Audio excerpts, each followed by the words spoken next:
Bugün şehirlerimizin derinliklerine iniyoruz, gözle görmediğimiz ama tenimizde hissettiğimiz gizli bir ateşin yani mahalleler arasındaki o tuhaf sıcaklık farklarının ardındaki sır perdesini aralayacağız.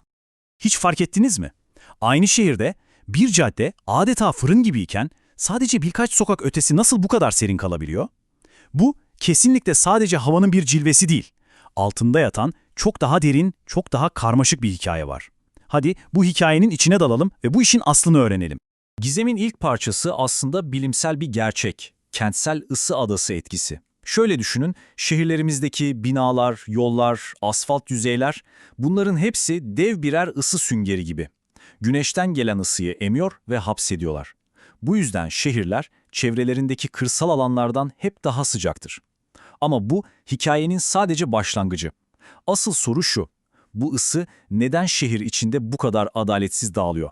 O zaman şimdi bir şehrin sıcaklık anatomisine yakından bakalım.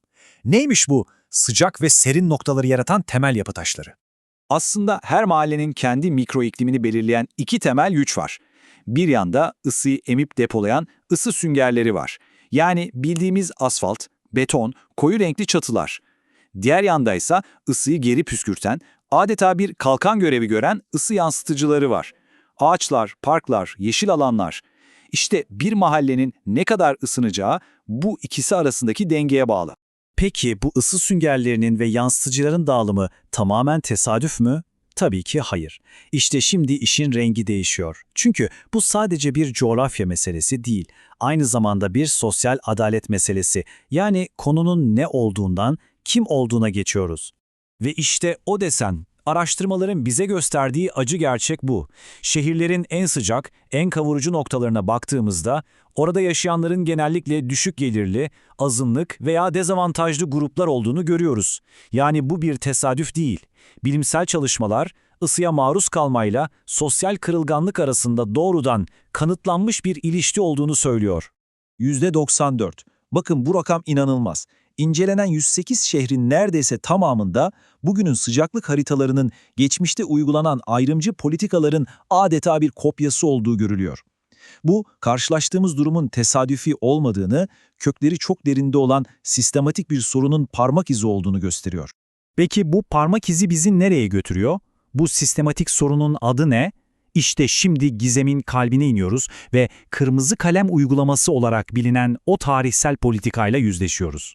Kırmızı kalem uygulaması yani redlining tam olarak şuydu. 1930'larda devlet destekli bir kurum şehirleri haritalar üzerinde renkleri ayırdı.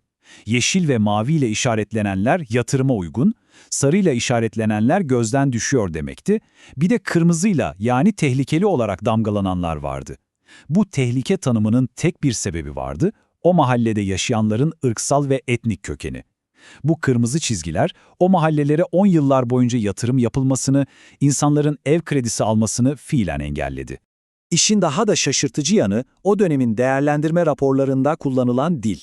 İyi mahalleler, ağaçlık, gölgeli gibi kelimelerle övülürken riskli bulunan mahalleler asfaltlı, fabrika, hatta kötü kokular gibi ifadelerle yaftalanmış. Yani bu politikalar sadece bir eşitsizlik yaratmakla kalmadı, zaten var olan çevresel adaletsizliğin üzerine resmen beton döktü ve neredeyse 100 yıldır devam etmesine sebep oldu. Ve şunu anlamak çok önemli. Bu sadece birkaç şehirle sınırlı bir sorun değil.